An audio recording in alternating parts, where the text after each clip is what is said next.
اعوذ باللہ من الشیطان الرجیم بسم اللہ الرحمن الرحیم یوم نقول لجہنم هل امتلأت وتقول هل من مزید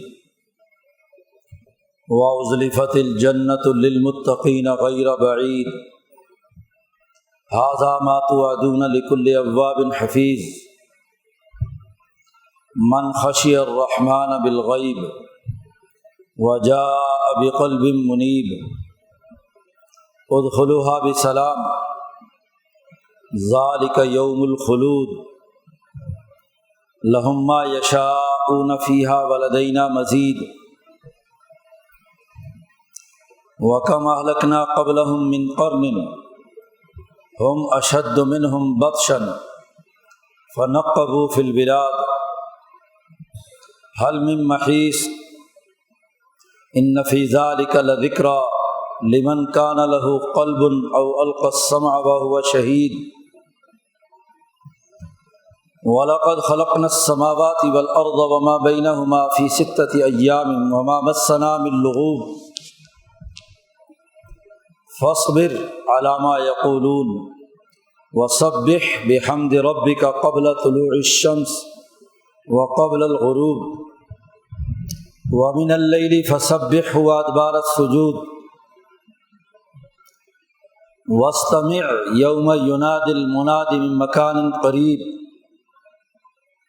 يَوْمَ يَسْمَعُونَ الصَّيْحَةَ بِالْحَقِّ ذَلِكَ يَوْمُ الْخُرُوجِ إِنَّا نَحْنُ نُحْيِي وَنُمِيتُ وَإِلَيْنَا الْمَصِيرُ يَوْمَ تَشَقَّقُ الْأَرْضُ عَنْهُمْ سِرَاعًا ذَلِكَ حَشْرٌ عَلَيْنَا يَسِيرٌ نَحْنُ أَعْلَمُ بِمَا يَقُولُونَ وَمَا أَنْتَ عَلَيْهِمْ بِجَبَّارٍ فَذَكِّرْ بِالْقُرْآنِ مَنْ يَخَافُ وَعِيدٍ صدق اللہ العظیم۔ یہ سورۃ قاف کا آخری رکوع ہے۔ سورۃ قاف سے لے کر سورۃ قیامہ تک کی تمام صورتیں قرآن حکیم کی عظمت، اس کی عزت و احترام، اس کی اساس پر پارٹی سازی اور جماعت کی اساس پر سیاسی معاشی نظام قائم کرنے سے متعلق اس پورے صورتوں کے سیٹ میں بیان کی گئی ہے۔ اس صورت مبارکہ میں قرآن مقدس کی قسم اٹھائی گئی ہے۔ آغاز صورت میں ہی کہا کہ قاف والقرآن المجید۔ امام شاہ ولی اللہ فرماتے ہیں کہ قاف ایسی طاقت اور قوت پر دلالت کرتا ہے کہ جو اپنی مخالف قوت کو توڑ کر مخالف قوت سے تصادم اور لڑائی پیدا کر کے اس کو قلع کما کر دیتا ہے، توڑ دیتا ہے۔ تو قرآن حکیم کی قسم اٹھا کر قرآن حکیم کے پیغام کی طاقت اور قوت واضح کی گئی ہے، اس کے دلائل دیے گئے ہیں۔ اس لیے شروع صورت میں قرآن مجید کی قسم اٹھا کر یہ بات واضح کی گئی تھی کہ یہ کتاب اور اس کتاب کو لانے والے نبی وہ منذر بن کر آئے ہیں، قوموں کو ان کے ظالمانہ کردار، متکبرانہ رویے اور خدا کے ساتھ شرک اور کفر کے نتائج سے آگاہ کرنے والے۔ بعض آ جائیں تو ٹھیک ہے،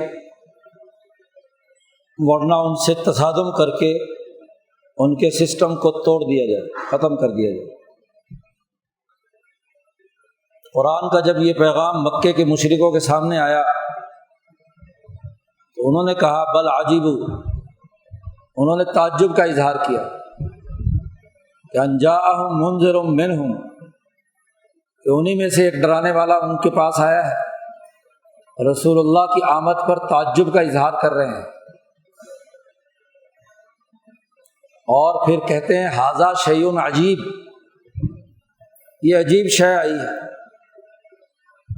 سرمایہ پرست کے خلاف جب آواز بلند کی جائے ظالم اور متکبر کے خلاف جب انسانی حقوق کے لیے آواز بلند کی جائے تو وہ یہی کہتا ہے ھذا شیء عجیب، کہ پہلے تو کبھی کسی نے ایسی بات نہیں کی، کوئی اور مذہبی گروہ تو یہ بات نہیں کہتا، یہ خاص قرآن کو جاننے والے انہوں نے یہ کیا نئی بات شروع کر دی ہماری سرمایہ پرستی کے خلاف۔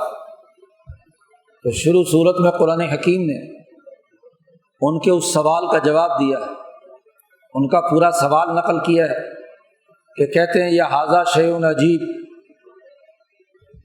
پھر جب نبی اکرم صلی اللہ علیہ وسلم نے کہا کہ اگر تم باز نہ آئے تو نہ صرف دنیا میں ذلیل اور رسوا ہوگے بلکہ مرنے کے بعد اٹھ کر حشر کے میدان میں تمہیں حساب کتاب اور اپنی سزا و جزا بھگتنی ہوگی۔ تو اس پر مکے کے مشرک کہتے ہیں اذا متنا وکنا ترابا، کیا جب ہم مر جائیں گے اور مٹی ہو جائیں گے تو پھر کیا دوبارہ اٹھائے جائیں گے؟ ذالک رجع بعید، یہ تو بڑی دور کی بات ہے۔ پہلی بات یہ کہ یہ قرآن حکیم ایک عجیب و غریب چیز ہے۔ مکے کے مشرکوں کا پہلا سوال یہ تھا، اس کا انقلاب سے کیا تعلق، اس کا ہمارے ڈرانے سے کیا تعلق؟ دوسری بات یہ کہ آخرت میں حساب کتاب کچھ نہیں ہو گیا، بس دنیا میں کھا لیا پی لیا، جس کا جی چاہے جیسے مرضی کھائے پیے لوٹ مار کرے، تو مر گئے کھپ گئے ختم ہو گیا، کس نے حساب لینا، کس کی باتیں؟ سرمایہ پرستی کے یہ دو مرض ہیں کہ قرآن حکیم اپنا یہ پیغام واضح کرنا چاہتا ہے کہ دونوں باتوں کو سمجھنے کی کوشش کرو۔ انسان نام محض اس کھانے پینے اور لوٹ مار کرنے کا نہیں ہے، انسان ایک جانور نہیں ہے۔ پچھلے 2 رکوعوں میں یہ بات واضح کی کہ انسان صرف گوشت پوشت کا یہ جسم ہی نہیں، خلقنا الانسان ونعلم ما توسوس به نفسه، اس کے اندر ایک روح ہے اور وہ روح خیالات وسوسوں کا مرکز اور منبع ہے۔ دنیا کا کوئی انسان ایسا نہیں جس کے دل میں خیالات نہ ابھرتے ہیں، اور خیالات کے مجموعے سے ارادے نہ بنتے ہوں، اور ارادے کی پختگی سے عمل وجود میں نہ آتا ہو۔ ہر انسان صبح سے شام تک اعمال کرتا ہے، ان اعمال کے پیچھے اس کے عزائم اور ارادے اور نیتیں کار فرما ہوتی ہیں، اور ان ارادوں سے پیچھے خیالات، تصورات، نظریات کار فرما ہوتے ہیں۔ یہ انسان جو اپنے دماغ میں خیالات پالتا ہے، اللہ کہتے ہیں ہم اسے جانتے ہیں، نعلم ما توسوس به نفسه، اور ونحن اقرب الیہ من حبل الورید، اور ہم اس کی شاہ رگ سے بھی زیادہ قریب ہیں۔ قرآن نے دوسری جگہ پر کہا ہے کہ کل انسان الزمناہ طائرہ فی عنقہ، ہر انسان کی گردن میں ہم نے ایک بلیک باکس رکھا ہوا ہے، ایک پرندہ رکھا ہے، اس کی روح جہاں سے آتی جاتی ہے، یہ جتنے اعمال کرتا ہے، جتنے خیالات پالتا ہے، جتنے عزائم اور ارادے رکھتا ہے، جو زبان سے بات کرتا ہے، جسم سے عمل کرتا ہے، وہ وہاں ریکارڈ ہو رہے ہیں۔ بولے، کوئی کام کرے، کوئی تحریر لکھے، اس کے تمام تر خیالات سے لے کر اعمال کے اختتام تک ساری چیزیں ہمارے ریکارڈ میں ہیں۔ یہ انسان کوئی ایک سادہ سی مخلوق نہیں ہے، تم نے سمجھا کہ جانور کی طرح آیا، کھایا پیا، مر گیا، کھپ گیا، کوئی لینا نہ دینا۔ یہ جو ہم نے انسان فضول پیدا نہیں کیا، احسن تقویم، اس کی ہر بات کا ریکارڈ ہے۔ اب جو ظلم، تکبر، خرابیاں پیدا کرے گا اس کے لیے جہنم ہے۔ 6 خرابیاں بیان کی کہ یہ 6 باتیں جس انسان میں پائی جائیں مناع للخیر ہو، بھلائی کے کاموں سے خود بھی رکے اور لوگوں کو اپنی ظلم کے سسٹم کے ذریعے سے روکے، مناع للخیر، ظالم ہو، شک کے مرض میں مبتلا ہو، مریب ہو، اللہ کے ساتھ شرک اور کفر کرے، کسی کو اللہ کے ساتھ شریک ٹھہرائے۔ جس انسان میں یہ خرابیاں پائی جائیں گی اسے ہم دنیا میں بھی سزا دیں گے، اس کے خیالات ٹھیک نہیں ہیں، اس کا فکر بگڑا ہوا ہے، اس کے اعمال بد تہذیبی کی علامت ہے، انسانوں کے لیے وہ درست کردار ادا نہیں کر رہا، اس لیے اس کی سزا ہے۔ اور جو لوگ اس کے بالکل الٹ انسانوں کی بھلائی کے لیے کام کریں، ظالم اور متکبر نہ ہوں، اپنے نظریے پر انسانی ترقی اور کامیابی اور آخرت میں کامیابی کے نظریے پر یقین رکھتے ہوں، اللہ کے ساتھ کسی کو شریک نہ ٹھہرائیں، ان کے لیے جنت اور جہنم کا پیچھے تذکرہ کیا، اور یہ بات بھی واضح کر دی کہ یہ انسان اتنا اہم ہے کہ ہم نے اس کے تمام اعمال و افکار و خیالات اور وسوسوں کا ڈیٹا رکھنے کے لیے دو اس کے ساتھ ہر وقت سپاہی لگا دیے ہیں۔ قال قرینہ، قرآن نے پہلے کہا اذ یتلقی المتلقیان، یہ دونوں کندھوں پر، تمہارے دائیں اور بائیں کندھے پر دو نمائندے منکر نکیر موجود ہیں۔ ما یلفظ من قول، تمہاری زبان سے کوئی لفظ بعد میں نکلتا ہے اور وہ تحریر کر لیتے ہیں، فوراً ریکارڈ کر لیتے ہیں۔ رقیب عتید، بالکل تیار، نگران، نگہبان، وہ چوکیدار، وہ رقیب جو کڑی نگرانی کرے، اور کہا کہ وہ ایسا چوکیدار ہے جو سست اور قائل نہیں، جیسے تمہارے چوکیدار بیٹھ جاتے ہیں سوتے رہتے ہیں، نہیں، بالکل تیار، ایک ایک لمحہ تمہارا ان کے کنٹرول میں ہے۔ مولانا سندھی نے فرمایا کہ ایک قرین ملائے اعلیٰ کا نمائندہ ہوتا ہے، فرشتہ، اور ایک ملائے سافل کا نمائندہ ہوتا ہے، دوسرا فرشتہ، دونوں اپنا اپنا ڈیٹا مرتب کرتے ہیں اور دونوں اپنے اپنے دائرے سے متعلق امور لکھتے ہیں۔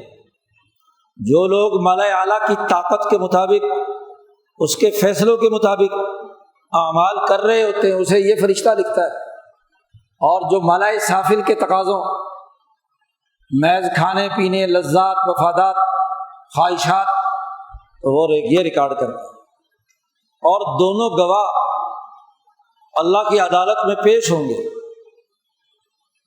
انسان انکار کرے گا کہ میں نے تو یہ کام نہیں کیا، دونوں گواہ ڈیٹا نکال کر سامنے رکھ دیں گے کہ یہ تیری آڈیو اور یہ ویڈیو ہے، یہ تو نے الفاظ کہے تھے۔ دو گواہوں کے بغیر کسی کے خلاف فیصلہ نہیں ہوتا، تو یہ دونوں وہاں گواہی دیں گے۔ اور جب یہ انسان اور اس کا جو ساتھی شیطان ہے آپس میں لڑیں گے تو اللہ کہے گا لا تختصموا لدی، میرے سامنے جھگڑے مت کرو۔ تم دونوں فرشتوں سے کہا جائے گا اپنے اس کو جس کی تم نگرانی کرتے رہے، اٹھاؤ اس کو ہاتھوں پاؤں سے اور اٹھا کر جہنم میں پھینک دو۔ اس لیے کہ ہم کسی بندے پر نہ ظلم کرنے والے ہیں، نہ ہمارا قانون بدل سکتا ہے۔ پچھلے رکوع کی آخری آیت میں کہا تھا ما یبدل القول لدی، کوئی بات ہمارے سامنے تبدیل ہونے والی نہیں، ہمارے قانون میں کوئی تبدیلی نہیں ہے، کسی سفارش اور کوئی پیسے دے کے تم ہمارا ریکارڈ بدلوا لو، ایسا نہیں ہو سکتا۔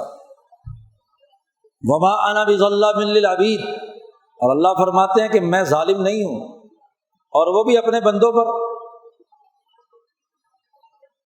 عمر فاروق فرماتے ہیں کہ اللہ تو اپنے بندوں کے لیے ایسا ہے،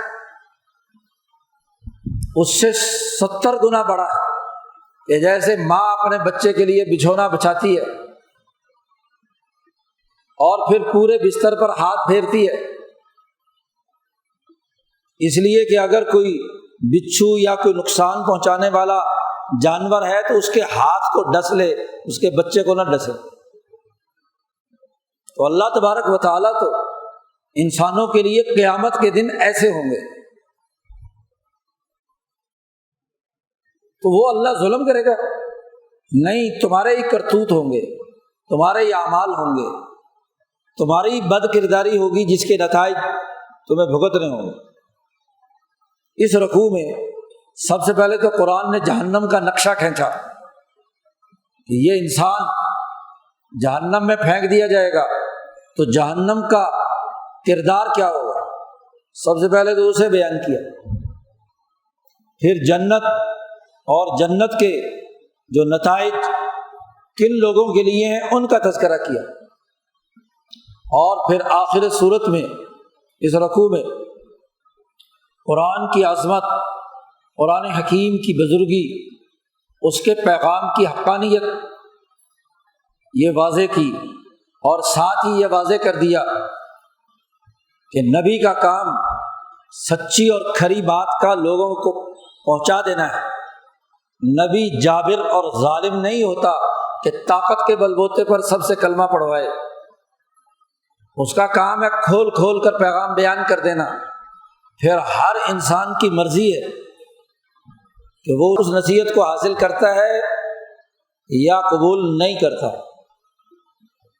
انبیاء علیہم السلام ظلم و جبر کے ذریعے سے اپنا دین اور اپنی تعلیمات لوگوں کے دماغوں میں نہیں اڑیلتی، وہ تو ذکر بالقرآن، وہ نصیحت کرتی ہے، پیغام دیتی ہے۔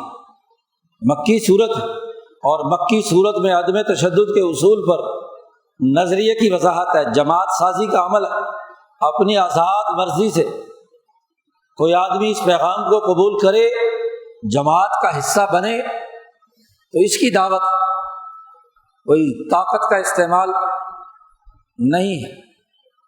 چنانچہ فرمایا یوم نقول لجہنم، جب جہنم میں ڈال دیے جائیں گے جہنمی، تو ہم جہنم سے کہیں گے حل امتلاتی، کیا تو بھر گئی ہے اور تو تجھے نہیں چاہیے؟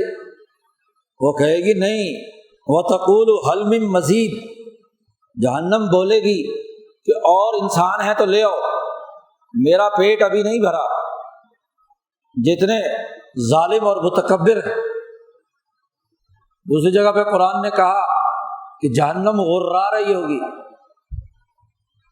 شہیق و زفیر، اس کے تغیظ اور اس کے غصے کا اظہار کیا ہے، وہ کہے گی حل من مزید، اور چاہیے مجھے۔ متکبر اور ظالم، میری آگ تو تبھی ٹھنڈی ہوگی کہ یہ تب ظالموں، متکبروں، سرمایہ پرستوں، مشرکوں اور انسان دشمن، خدا پرستی کے دشمن، ان کو میں اپنے پیٹ میں بھروں۔ یہ تو جہنم کا منظر کھینچا۔ قرآن نے کہا وَأُزْلِفَتِ الْجَنَّةُ لِلْمُتَّقِينَ، جنت قریب کر دی جائے گی متقین کے لیے۔ متقی جو اللہ کے ڈر سے عدل و انصاف قائم کرنے کی جدوجہد اور کوشش کرنے والے ہیں، ان متقین کے لیے جنت قریب کر دی جائے گی، غیر بعید، وہ کوئی زیادہ دور نہیں ہے۔ لوگ سمجھتے ہیں کہ جنت بہت دور، نہیں، اس میدان محشر کے جنت بھی قریب کر دی جائے گی، ایک طرف جنت، دوسری طرف جہنم۔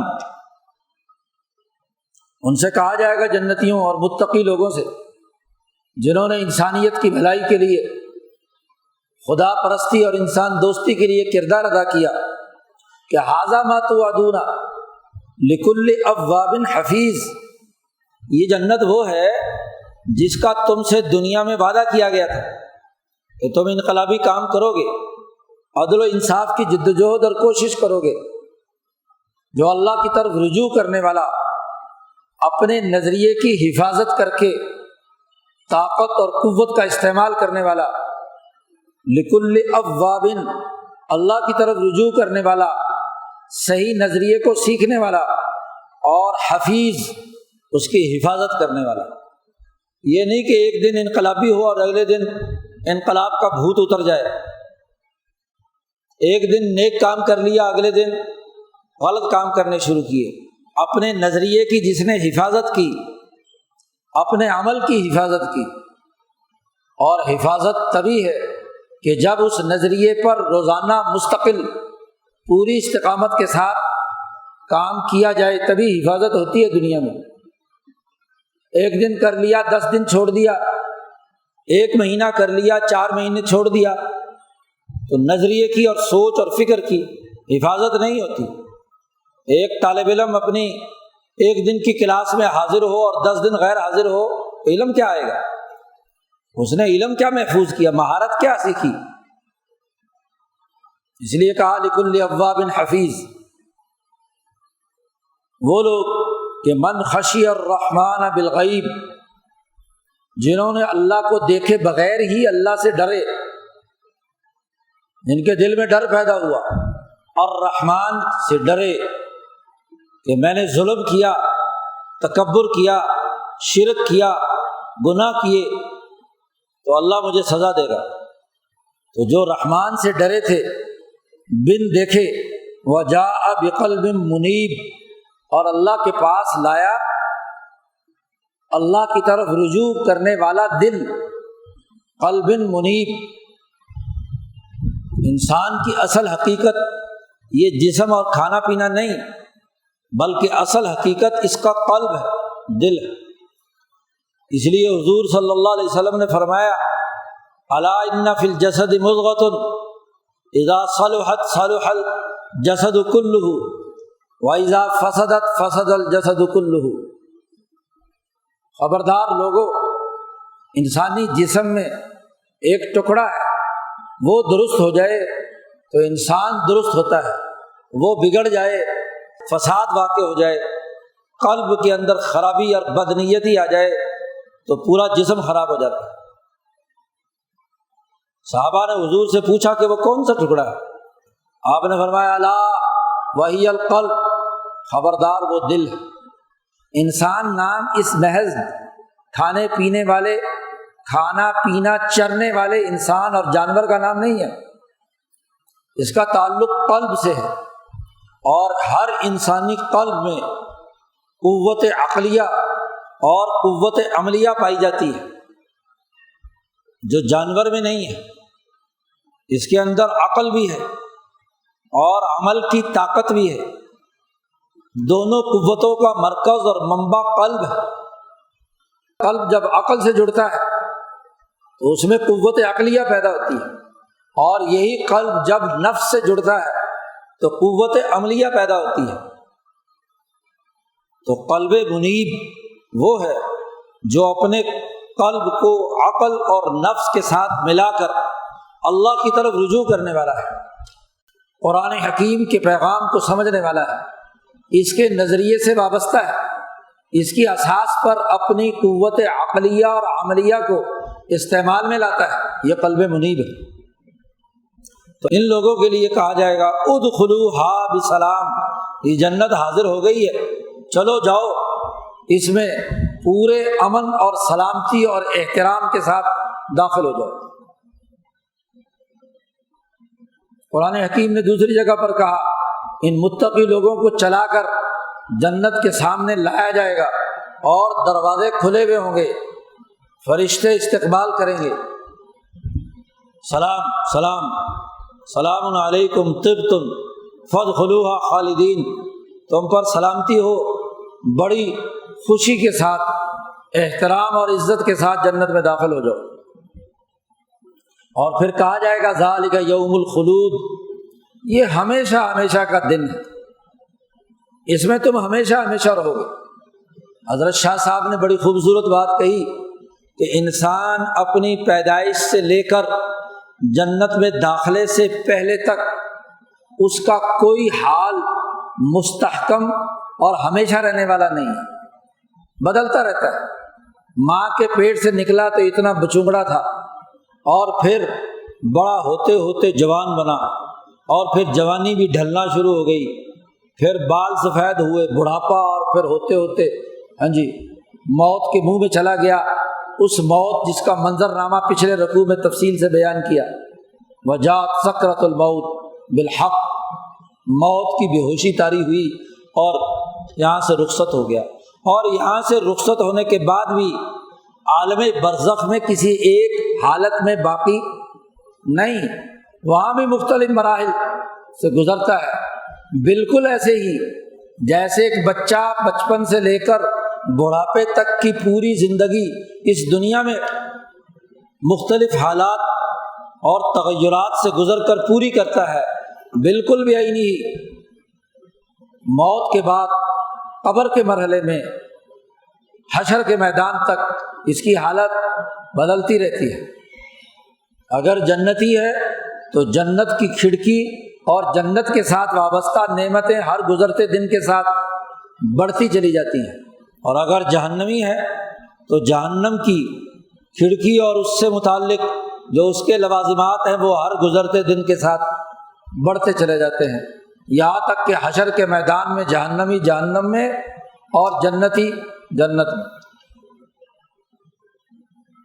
تو جنت میں داخلے سے پہلے بڑے ہی ارتقاء اور ترقیات اور تبدلات ہیں، لیکن جب جنت میں داخل ہو گیا تو شاہ صاحب فرماتے ہیں کہ اب خلود ہے، ٹھہراؤ آ گیا، اب کسی قسم کا اگلا معاملہ اس انعام سے باہر نکلنے، کسی اذیت اور تکلیف میں مبتلا ہونے کا کوئی عسر اور تنگی اب نہیں ہوگی۔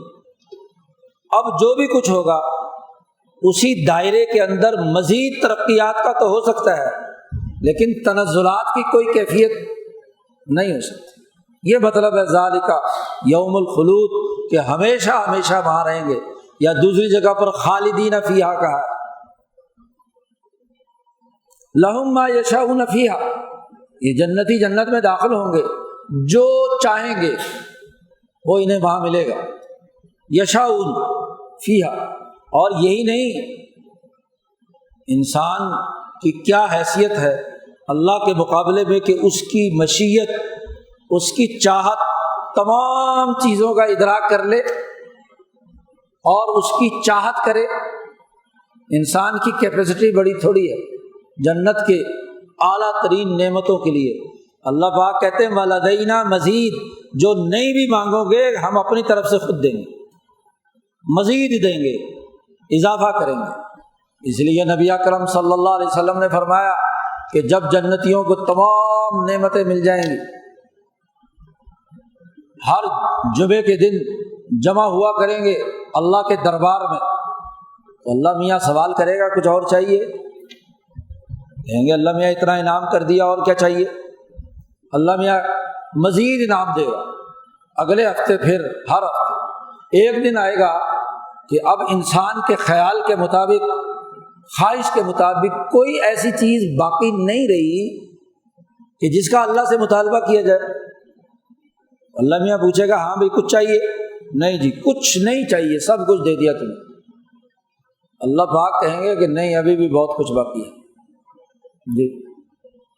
اللہ پاک اپنی تجلی اعظم مشاہدہ خداوندی اپنی زیارت کروائیں گے، اور اس زیارت کے نتیجے میں انسانوں پر ایسا نور ہوگا، ایسی تر و تازگی ہوگی، ایسی لذت اور خوشی ہوگی کہ جنت کی تمام نعمتوں سے بھی ایسی کوئی لذت اور خوشی نہیں۔ تو اس کو کہا اللہ پاک نے وَلَدَيْنَا مزید، اسی کی تشریح میں نبی اکرم صلی اللہ علیہ وسلم کی وہ احادیث۔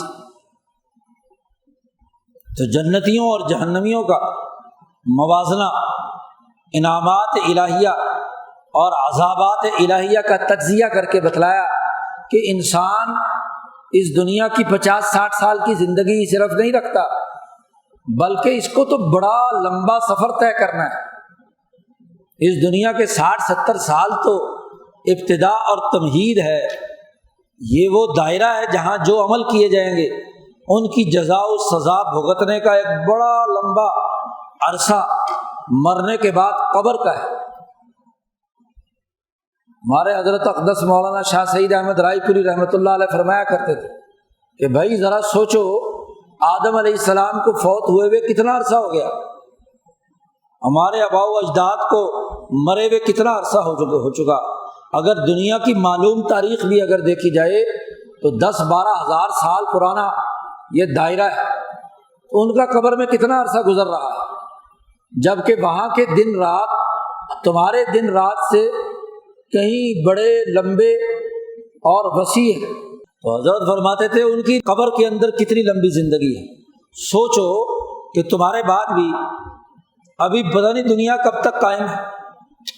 یہ عجیب انسان ہے آج کے اس دور کا، وہ کہتا ہے کہ جیسے میں نے 60-70 سال کی زندگی بسر کر لی تو اب بس قیامت آنے والی ہے، اینڈ ہوگی دنیا کی، ختم ہونے والی ہے۔ روز سوشل میڈیا پہ لوگ پنڈورا باکس کھول کر بیٹھ جاتے ہیں کہ جی بس دنیا ختم ہونے والی ہے۔ تاتاریوں کا حملہ ہوا تھا اس وقت بھی لوگوں نے کہا بس دنیا ختم آگے ہوگی۔ ابو مسلم خراسانی نے جب عربوں کو تہس نہس کیا تھا تو انہوں نے اس وقت بھی کہا تھا دنیا ختم ہو رہی ہے۔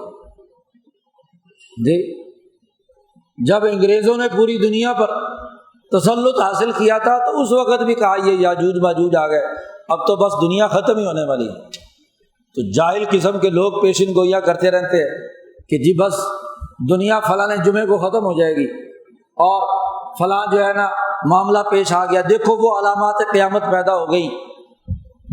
تو حضرت ایسے مولویوں اور پیروں کے بارے میں کہتے تھے، ایسے جادوگروں اور ایسے پیشن گوئیاں کرنے والوں کے، کہ تم خود علامات قیامت ہو، اور علامات قیامت کو دفع کرنے کا ہمیں حکم دیا گیا ہے۔ حضور نے فرمایا کہ جب میری بعثت ہوئی تو بعثت انا والساعۃ کہاتین، 2 انگلیاں ہلا کر بتایا کہ میں اور قیامت ایسے تھے جیسے یہ 2 انگلیاں قریب ہیں، میں نے قیامت پیچھے دھکیل دی انقلاب برپا کر کے، دین غالب کر کے۔ تو ابھی تو بڑا زمانہ پڑا ہے، دین کے غلبے کے ذریعے سے انقلابی جماعت قیامت کو دھکیلتی رہتی ہے جی، اولیاء اللہ کی جدوجہد اور قربانیوں سے آگے چلی جاتی ہے۔ تو یا قیامت کے انتظار میں بیٹھے ہیں کہ ابھی جلدی آ جائے گی، ابھی تو پتہ نہیں کتنی زمانہ اللہ جانتا ہے باقی ہے کہ جس میں تمہارا امتحان ہے۔ اللہ پاک فرماتے ہیں کہ اگر اس دنیا میں ایک بھی اللہ اللہ کہنے والا مخلص بندہ رہا تو میں اس دنیا کو فنا نہیں کروں گا، قیامت نہیں آئے گی۔ تو ابھی تو وہ زمانہ نہیں آیا، تو ایک لمبی مدت ہے تمہاری جس میں تمہیں مرحلہ وار گزرنا ہے۔ تو یہ زندگی مختصر اور محدود نہیں، تو یہ دلائل سے یہاں تک بات بیان کی۔ اور پھر اب مکے کے ظالموں کو، ہر دور کے متکبروں کو مخاطب کر کے کہا جا رہا ہے وَكَمْ أَهْلَكْنَا قَبْلَهُمْ مِنْ قَرْنٍ، کتنی قومیں ہم نے تباہ کر دی جو ان سے پہلے آئے گزری۔ ہم اشد منہم بطشاً، جو طاقت، قوت، تکبر، غرور میں ان سے زیادہ طاقتور تھے۔ فَنَقَّبُوا فِي الْبِلَادِ، چنانچہ وہ جب عذاب اللہ کا آیا، جب ہم نے ہلاک کرنے کی کوشش کی تو اب شہروں میں نقب لگا کر چھپنے کی بڑی کوشش کی انہوں نے، لیکن حل من محیص، کہیں بھاگنے کی جگہ ہے؟ اللہ کا جب عذاب آتا ہے، جب انقلاب برپا ہوتا ہے تو ظالموں اور متکبروں کے لیے بھاگنے کی کوئی جگہ نہیں، حل من محیص، بھاگ جانے کا کوئی ٹھکانہ نہیں۔ بڑی انہوں نے غاریں تلاش کی، شہروں میں خفیہ ٹھکانے تلاش کیے کہ اس عذاب سے بچ جائیں، لیکن ان تمام کو ان خفیہ ٹھکانوں سے کھینچ کر بدر میں پہنچایا اور قلعہ کما کر دیا۔ جب بدر کا نقارہ بجا اور مکے والوں کو پتہ چلا کہ حضرت محمد مصطفیٰ صلی اللہ علیہ وسلم لشکر لے کر بدر کی طرف روانہ ہے اور وہ قافلہ جو ابو سفیان کی قیادت میں آ رہا ہے اس پر حملہ کرنے والے ہیں، تو بلوں میں گھسے ہوئے سارے سردار ابو جہل نے اکٹھے کیے۔ امیہ ابن خلف، جس کو حضرت سعد نے بتلایا تھا کہ حضور نے مجھے بتایا ہے کہ تم صحرا کے اندر قتل ہوگے، اس نے کہا میں صحرا میں نکلوں گا ہی نہیں تو قتل کیسے ہوں گا؟ تو جب ابو جہل نے مکہ میں اعلان کر دیا کہ سب لوگ سردار نکلیں اپنے قافلے کو بچانے کے لیے اور حضور کے مقابلے پر، تو یہ امیہ کہتا ہے میں جا کر چھپ گیا پرانے زمانے میں مکانات کے اندر، ہاں جی، ایک کمرے کے اندر دوسرا، دوسرے میں تیسرا، تیسرے میں چوتھا، 7 کمروں تک اپنی حفاظت اور تحفظ کے لیے کمرے بنائے جاتے تھے۔ یہاں ہندوستان میں بھی یہ دنیا بھر میں یہ طریقہ کار تھا سیکورٹی کے نام پر۔ تو یہ جا کر اندر چھپ گیا، نکلنا نہیں چاہتا تھا۔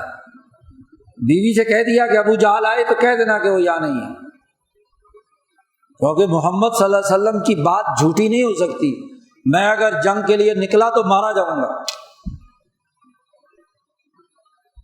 تو اندر بل میں چھپا ہوا ہے۔ ابو جہل وہیں پہنچ گیا، گردن دبوچی اور اس کو کہا او بے غیرت، تمہارے جیسے سردار یہاں چھپے رہیں گے تو باقی لوگ جنگ کون لڑے گا تمہاری؟ کھینچ کر لے آیا۔ امیہ ابن خلف نے ارادہ کیا کہ چلو ابو جہل کھینچ کر لے جا رہا ہے تو تھوڑے سے فاصلے پہ جاؤں گا پھر واپس آ جاؤں گا، لیکن ابو جہل نے اپنے پورے، کیونکہ وہ دنیا کا شیطان فرعون تھا، اس نے اپنے ہرکارے چاروں طرف پھیلا رکھے تھے کہ جو سردار کھسکنا چاہے اس کو فوراً پکڑ لو، جانے نہ دینا۔ تو کسی کو بھاگنے نہیں دیا، سب کے سب چھپنے کی جگہ تلاش کر رہے تھے، لیکن سب کے سب گھیر گھار کر بدر میں آئے اور جن جن کا حضور نے نام بتایا تھا سب قتل ہوئے۔ فنقبوا فی البلاد هل من محیص، کیا تم وہاں سے بھاگ سکتے ہو کہیں سے؟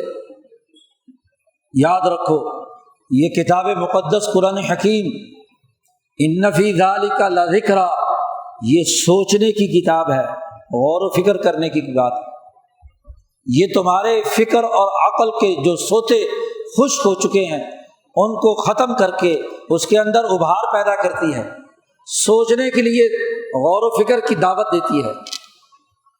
اس لیے یہ قرآن المجید، یہ قرآن مجید ہے، بزرگی والا ہے، عظمت والا ہے۔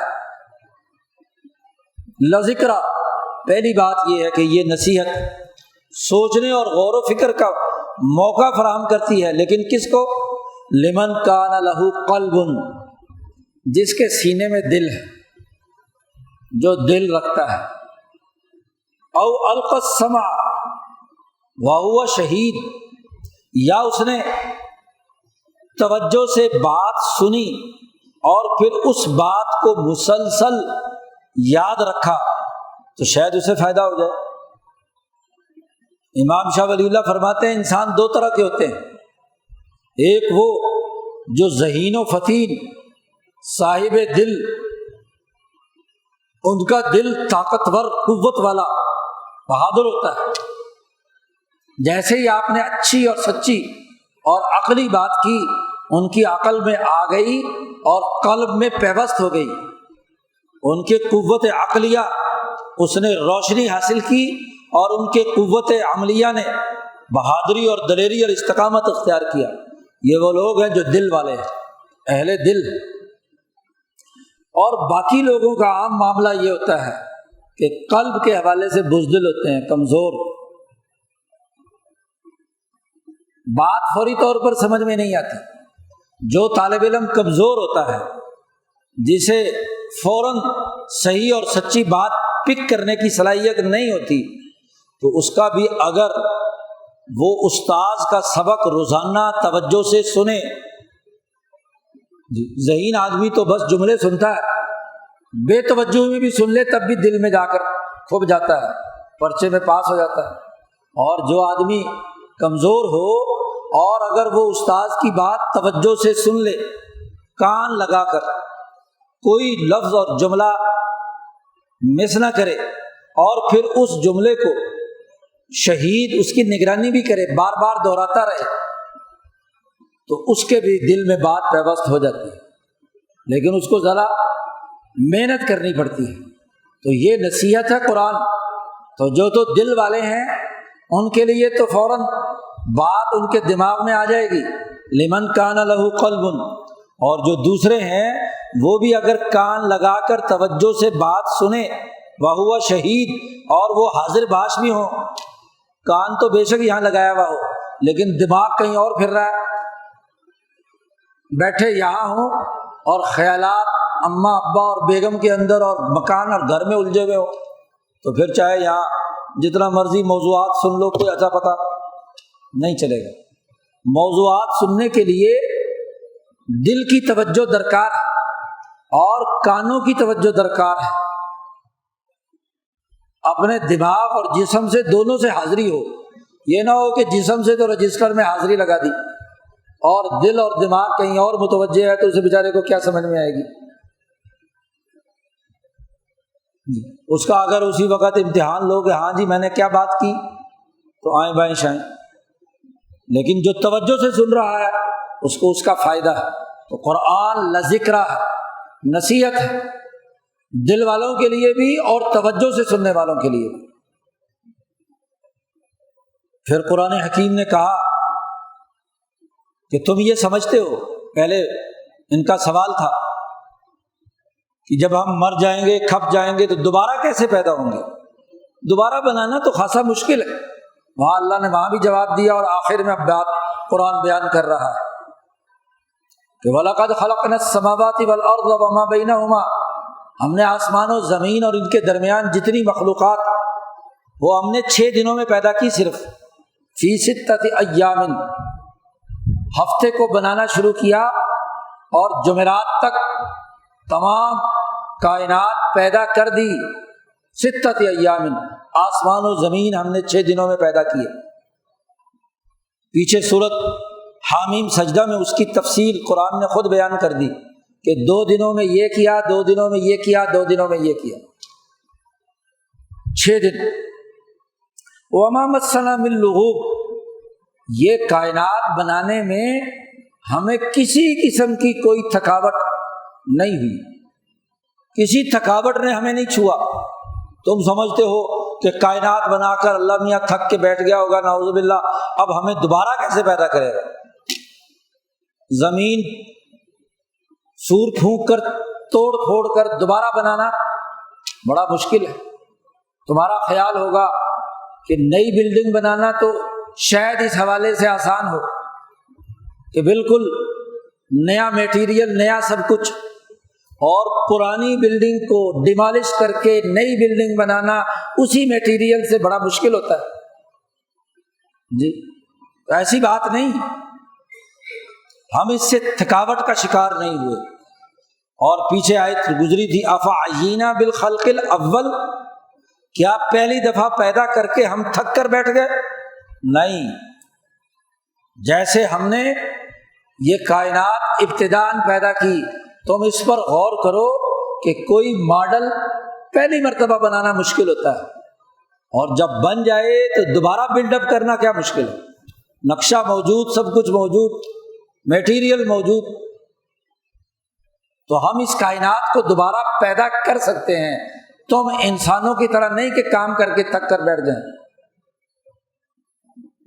اب آخر میں نبی اکرم صلی اللہ علیہ وسلم سے کہا جا رہا ہے کہ یہ آپ کو کہتے ہیں عجیب، آپ کو کہتے ہیں کبھی مجنون، کبھی ساحر، کبھی شاعر، تو پرواہ مت کیجیے. آپ پر فتوے لگاتے ہیں طرح طرح کے، آپ کو صابی اور فکری کہتے ہیں. کہنے دو، فاصبر علی ما یقولون.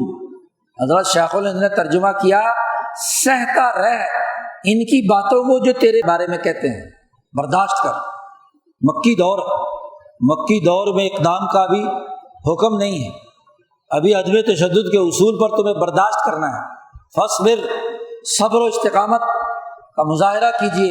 علی ما یقولون، جو آپ کے بارے میں یہ باتیں کہتے ہیں، غلط قسم کے الزامات لگاتے ہیں، ان کو برداشت کرو.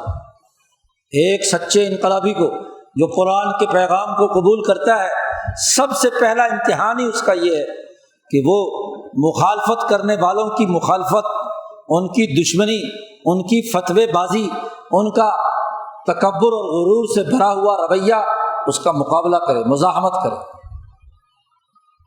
سب سے پہلے صبر و استقامت. اس کے بعد اگلا مرحلہ ہے وسبح بحمد ربک، اپنے رب کی تسبیح و تحمید بیان کرو سورج کے طلوع ہونے سے پہلے، یعنی فجر کی نماز، اور وقبل الغروب، اور سورج کے غروب ہونے سے پہلے یعنی ظہر عصر، اور ومن اللیل، اور پھر رات کا کچھ حصہ جس میں مغرب اور عشاء آ گئی.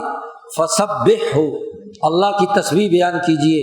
وادبار السجود، اور سجدوں کے بعد، سجدوں میں، رکوع میں، اس کے بعد تسبیح و تحمید بیان کرو۔ اسی لیے اللہ پاک نے دوسری جگہ پر بھی کہا شروع سورۃ البقرہ میں کہ یا ایھا الذین آمنوا استعینوا بالصبر والصلاۃ، وہاں بھی صبر پہلے ہے اور نماز بعد میں ہے کہ پہلے صبر کہ دشمن کے مقابلے میں تمہارا اپنے نظریے پر ڈٹنا وہ کیسا ہے، اور صبر پیدا کرنے کے لیے نماز کی ضرورت ہوتی ہے۔ آدمی صبر تبھی قائم کر سکتا ہے کہ جب وہ دنیا سے ناطا توڑ کر اس اپنے رب تبارک و تعالیٰ کے سپرد کر کے اس کے ساتھ اپنے قلب کو ملا لیتا ہے، تو اب دنیا کی کوئی مصیبت اس کا کچھ نہیں بگاڑ سکتی، دنیا کا کوئی فتویٰ، کوئی الزام اور کوئی تکلیف اور اذیت اسے محسوس نہیں ہو سکتی۔ اللہ کے ساتھ اس کی محبت، پیار اور عشق کا تعلق اس کو زبردست اور طاقتور بنا دیتا ہے۔ اس لیے صبر اختیار کیجیے اور اس کے بعد تسبیح کیجیے، اور اگلے کام بھی آپ کے ذمے ہیں۔ وَاسْتَمِعْ یوم ینادی المنادی من مکان قریب، اور سنتے رہیے جب پکارنے والا پکارے گا، جس دن پکارے گا قریب کے مکان سے، یعنی جو منادی پیچھے سورۃ آل عمران کے اختتام پر کہا تھا مومنوں کی دعا کو کے تناظر میں کہ ربنا اننا سمعنا منادیا ینادی للایمان ان آمنوا بربکم فآمنا، اے پروردگار تیرے منادی نے ایمان کی دعوت دی تھی، ہم تک ایمان کا پیغام پہنچایا تھا تیرے داعی نے اور تیرے منادی نے، ہم نے وہ بات سن لی۔ تو جہاں جہاں جس علاقے میں جو انسان جس تک اس انقلابی قرآن کے پیغام کی دعوت پہنچے، جو داعی، جو محاذر، جو انسانوں کی تربیت کرنے والا، پکارنے والا جو پکارے، کان رکھ کر اسے سنو، توجہ سے اس پیغام کو سنو، جو موضوع ہو رہا ہو، جو پیغام نشر ہو رہا ہو، جو منادی کی پکار ہو، جو وہ درس و تدریس کے ذریعے سے بات سمجھا رہا ہو، وَاسْتَمِعْ، کان رکھیے۔ نبی اکرم صلی اللہ علیہ وسلم کو سب سے پہلے حکم دیا جا رہا ہے کہ آپ کے سامنے جو منادی آیا تھا وہ جبرائیل، اور جبرائیل نے جو پکار کی تو آپ اس کی سنیں، اور یہاں سے لے کر وہ جو قیامت میں حشر کے میدان میں بھی ایک پکارنے والا پکارے گا، یوم ینادی المنادی من مکان قریب، قریب جگہ سے، اس کی طرف توجہ دیجیے، اور ہر انسان کو اس توجہ سے اس بات کو سننا ہے۔ یوم یسمعون الصیحۃ بالحق، وہ خوفناک ایسا دن ہے کہ جب حق کے ساتھ ایک چنگھاڑ آئے گی۔ نبی اکرم صلی اللہ علیہ وسلم نے صفا پہاڑ پر کھڑے ہو کر مکے کے ان ظالموں کو ایک تیز آواز کے ذریعے سے پکارا تھا۔ جبل ابی قبیس پر یا صفا پہاڑ پر کھڑے ہوئے اور بلایا، او لوگو، او فلاں قبیلہ، فلاں قبیلہ، فلاں قبیلہ، بلند آواز سے پکارا تھا۔ انہوں نے کہا کیا ایسی بات ہو گئی کہ ہمارے سب سے سچے اور اونچے درجے کا انسان خوف کی حالت میں ہمیں پکار رہا ہے؟ آواز سنی، سب لوگ جمع ہوئے اور حق کے ساتھ پکارا اور حق کا پیغام دیا کہ میں بتلا رہا ہوں کہ اس پہاڑی کے پیچھے سے ایک لشکر تم پر حملہ آور ہونے والا ہے، انا النذیر العریان، اس پر کان رکھو، اس پر توجہ دو، اس پیغام پر۔ اور پھر نبی اکرم صلی اللہ علیہ وسلم کی صحبت سے جو صحابہ تیار ہوئے، دنیا بھر میں پھیلے، ہر علاقے میں انہوں نے حق کے ساتھ لوگوں کو بلایا، او انسانوں سنو اس کی بات، توجہ سے سنو۔ ذالک یوم الخروج، یہ وہ دن ہوگا جہاں نکل کھڑا ہونا ہوگا،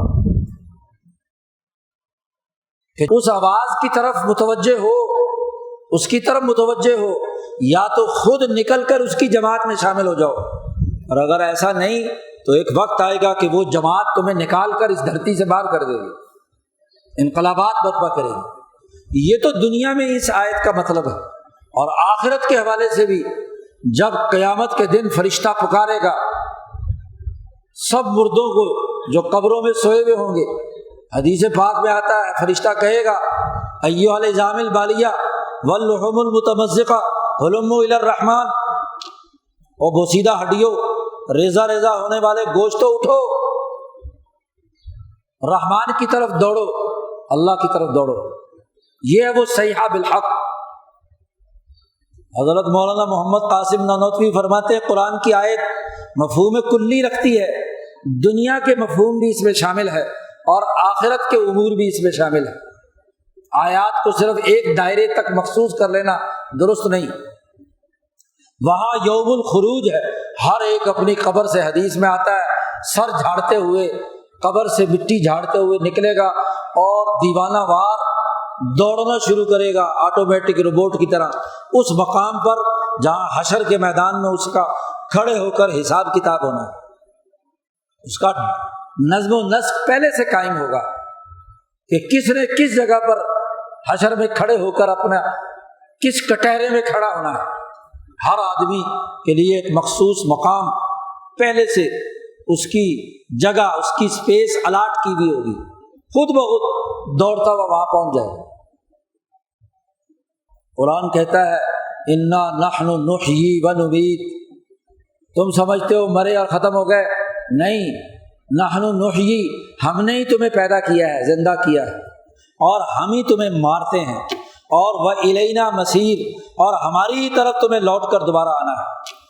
یہ کھیل تماشا نہیں ہے، کھایا پیا، مار دھاڑ کی، قتل و غارت گری، لوٹ مار کی، مر گئے، کھپ گئے، چلے گئے، ایسا نہیں ہے۔ یوم تشقق الارض عنہم، اس دن تو زمین پھٹے گی، زمین جگہ جگہ سے، جہاں جہاں جس مٹی میں جو دفن ہے وہاں سے اس کی مٹی زمین پھٹے گی۔ تشقق الارض عنہم، اور سراعا، دوڑتے ہوئے تم یہاں سے بھاگو گے۔ ذالک حشر علینا یسیر، اور یہ حشر کرنا اربوں کھربوں انسانوں کو آدم سے لے کر آخری انسانوں تک ان کو جمع کرنا، ان کا حشر کرنا، یہ ہم پر بڑا آسان ہے۔ تم سمجھو گے کہ ہم سے تو یہ 22 کروڑ نہیں سنبھالے جاتے، یہ تھوڑے سے لوگ کسی پروگرام میں آ جائیں تو ان کے روٹی پانی کا بندوبست کرنا مشکل ہو جاتا ہے، ان کو پروگرام میں کرسی پر چپکا کر بٹھا کر پروگرام سنانا انتظامیہ کے لیے مشکل ہو جاتا ہے۔ تھوڑی دیر بعد اٹھتے ہیں پانی کے بہانے سے، ادھر نکلتے ہیں ادھر نکلتے ہیں، موبائل دیکھتے ہیں۔ یہ تمہارے سے انتظام نہیں ہوتا۔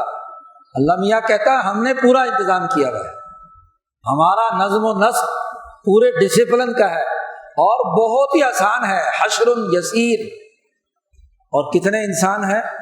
آدم 7.5 ارب انسان تو ابھی ہیں، 7 ارب 72 کروڑ اور کچھ لاکھ انسان اقوام متحدہ کے ڈیٹا کے مطابق ہے۔ تو اگر ایک وقت میں اتنے ہیں تو آپ زمانوں کو ذرا ملٹی پلائی کرو تو کتنے اربوں کھربوں انسان آدم سے لے کر آخری زمانے تک ہوں گے، اور تمام کا حشر بھی بپا ہوگا، تمام کی جگہ بھی متعین ہوگی، تمام کو اپنی جگہ پر پہنچ کر حساب و کتاب بھی ہونا ہے۔ کسی کی فائل ادھر سے ادھر اور ادھر سے ادھر نہیں ہوگی، ہر ایک کا ڈیٹا، ہر ایک کا ریکارڈ اس کے منکر نکیر کے ذریعے سے ان کے ساتھ ساتھ وہاں عدالت عالیہ میں اللہ کی سپریم کورٹ میں پیش ہوگا۔ قرآن کہتا ہے آپ صبر کیجئے، نبی اکرم صلی اللہ علیہ وسلم سے آخری آیت ہے، کہا جا رہا ہے صبر کیجئے علی ما یقولون۔ اللہ کہتے ہیں نبی اکرم صلی اللہ علیہ وسلم کو صبر اور حوصلے کا، استقامت کا کا معاملہ بیان کرنے کے لیے کہ نحن اعلم بما یقولون، یہ جو آپ کے بارے میں الٹی سیدھی باتیں کرتے ہیں ہمیں خوب معلوم ہے کہ کس نے کیا آپ کے بارے میں بات کی ہے، کون سا فتویٰ لگایا ہے، کون سا جادوگر اور شاعر اور ساحر کی بات کی ہے، ہمیں اچھی طرح معلوم ہے۔ لیکن اے محمد صلی اللہ علیہ وسلم، اے انقلابیوں، وما انت علیہم بجبار، تو ان کے اوپر جبر کرنے کے لیے مسلط نہیں کیا گیا کہ طاقت کے بل بوتے پر اس زمانے میں عدم تشدد کے اس ماحول میں تو ظلم و جبر سے طاقت کے بل بوتے پر ان سے کلمہ پڑھوائے۔ نہیں، ایسا نہیں ہے۔ یہ دین کی دعوت یہ جبر کی بنیاد پر نہیں ہے، یہ دین کی دعوت سوچنے اور غور و فکر کی بنیاد پر ہے۔ اس لیے پہلے اسی لیے کہہ دیا ان فی ذلک لذکر۔ حضرت شیخ الہند نے وہاں ترجمہ یہی کیا کہ یہ سوچنے کے لیے ہے، غور و فکر ہے، ہر انسان کی آزادی برقرار رکھتے ہوئے اس کو سوچنے کا موقع فراہم کرنا ہے۔ ایک داعی کا کام زبردستی اس کو انقلاب سکھانا یا ایمان سکھانا نہیں ہے، اسے تو دعوت دینی ہے، سوچنے کا موقع فراہم کرنا ہے۔ وما انت علیہم بجبار۔ اور اگر نبی جابر نہیں ہے تو نبی کا کوئی وارث عالم کہے کہ میں جابر ہوں، میں زبردستی سب کچھ سکھاؤں گا، ایسا نہیں ہے۔ آپ مذکر ہیں، نصیحت کرنے والے ہیں، غور و فکر کی دعوت دینے والے ہیں، جبر سے کام کرنے والے نہیں۔ آپ کا کام یہ ہے کہ فذکر بالقرآن، اے محمد صلی اللہ علیہ وسلم اور جو ان کو ماننے والے لوگ، اے لوگوں قرآن کی نصیحت، لوگوں کو غور و فکر کی دعوت دو، سمجھاؤ۔ اس لیے حضرت نے ترجمہ کیا سچ سمجھا ان کو قرآن کی باتیں سمجھا۔ یہ نہ ہو کہ یہ آیات سنیں ایک کان سے اور دوسرے کان سے نکال دیں، ان کی عقل کو جھنجھوڑو، ان کے قلب کو جھنجھوڑو اور ان کو سمجھاؤ کہ یہ قرآن کا یہ پروگرام ہے، یہ اس کا پیغام ہے، تو ان کو سمجھائیے قرآن، اور یہ سمجھ اسی کو آئے گی کہ من یخاف وعید، جو میرے عذاب سے ڈرتا ہے۔ جس کے دل میں ڈر نہیں اسے سمجھ میں نہیں آئے گی بات، وہ تو نشے میں چور ہے، اپنے تکبر میں، سرمایہ پرستی میں، لوٹ مار میں، اس کو کیا بات سمجھ میں آئے گی؟ جو لاپرواہی سے کلاس میں بیٹھتا ہے اسے کوئی ڈر نہیں ہے امتحان کا، اس کو سوچنے کا کیا موقع ملا ہے؟ جو مدعو لاپرواہی سے بات سن رہا ہے، ہاں جی، کسی قسم کی توجہ نہیں، تو وہ کیا سمجھے گا؟ سمجھنا اسی کو ہی ہے کہ جو سمجھے کہ یہ جو میں پڑھ رہا ہوں، لکھ رہا ہوں، اس کا مجھے امتحان دینا ہے جی، تو من یخاف وعید، اس کو سمجھائیے۔ تو اس صورت میں قرآن حکیم نے قرآن کی قسم اٹھا کر قرآن کی بزرگی، اس کے پیغام کی حقانیت، اس کا غور و فکر کا موقع فراہم کرنا، اس کی نصیحت کو قبول کرنا، اس کو پورے دلائل کے ساتھ انسان کی استطاعت، صلاحیت، استعداد کے مطابق قرآن کے پیغام کو سمجھانے کا انداز اور اسلوب اس صورت میں اختیار کیا گیا ہے۔ اللہ تعالیٰ قرآن حکیم کو سمجھنے اور اس پر عمل کرنے کی توفیق عطا فرمائے۔ اللہم صلی اللہ